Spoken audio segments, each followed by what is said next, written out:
নমস্কার বন্ধুরা, জয় মা। সবাইকে স্বাগত আমার নতুন আরেকটা মিনি ব্লগে। সকলে কেমন আছো? আশা করি মায়ের কৃপায় সকলেই ভালো আছো, আর আমিও খুবই ভালো আছি। এটা হলো গণেশ চতুর্থীর দিনের পুজো। তো প্রথমে আমি কতগুলো ফুল তুলেছিলাম সেটা তোমাদের সাথে শেয়ার করলাম। আর এখন আমি নিজের হাতে টগর ফুল আর জবা ফুল দিয়ে মালা গেঁথেছিলাম গণেশের জন্য, সেটাই দেখালাম। আর এখন গণেশের অভিষেক করিয়ে নিচ্ছি। অভিষেকের ভিডিওটা আমি ছাড়বো, সেজন্য আমি এখানে অল্প একটুই দেখালাম, সম্পূর্ণটা শেয়ার করলাম না। অভিষেক করানোর পর আমি এখন গণেশকে হলুদের তিলক পরিয়ে নেব, তারপর সিঁদুরের তিলক, রক্তচন্দনের তিলক পরিয়ে নেব। তো তোমরা সম্পূর্ণ ভিডিওটা দেখো, কেউ স্কিপ করো না। আশা করি ভিডিওটা তোমাদের ভালো লাগবে। আর সিঁদুর আর রক্তচন্দনের তিলক পরানোর পর তারপর আমি গোটা 3টে আতপ চাল সিঁদুরের ওপর লাগিয়ে দিয়েছিলাম। তারপর আমি আমার নিজের হাতে যে মালাটা গেঁথেছিলাম সেটা গণেশকে পরিয়ে দিলাম। আর আমাদের যেহেতু প্রতিষ্ঠিত বিগ্রহ আর প্রতিষ্ঠিত ঘট থাকে, সেই জন্য আমরা কিন্তু ঘট আলাদা করে স্থাপন করি না।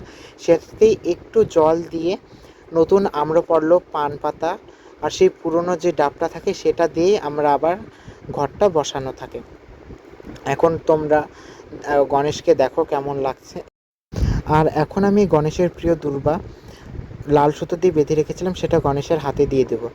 আর তার পছন্দের লাল গোলাপ তার মাথার উপর একটা দিয়ে দেবো। তারপর আমি গনুকে একেবারে ফুল দিয়ে সাজিয়ে তোমাদের সাথে আবার ভিডিও শেয়ার করব। তো তোমরা দেখতে থাকো। আর এখানে ইতিমধ্যে আমার সাজানো হয়ে গিয়েছিল, অল্প প্রথমে সাজিয়েছিলাম। আর তাকে তার প্রিয় হলুদ ফুলও দেওয়া হয়েছিল। আর আমি সেদিন খেতে দিয়েছিলাম লাড্ডু আর পান। তো আমাদের এখানে মোদক পাওয়া যায় না, আর আমি বাড়িতে কিছু করারও সময় পাইনি। এছাড়া নিশ্চয়ই কিছু করে দিতাম।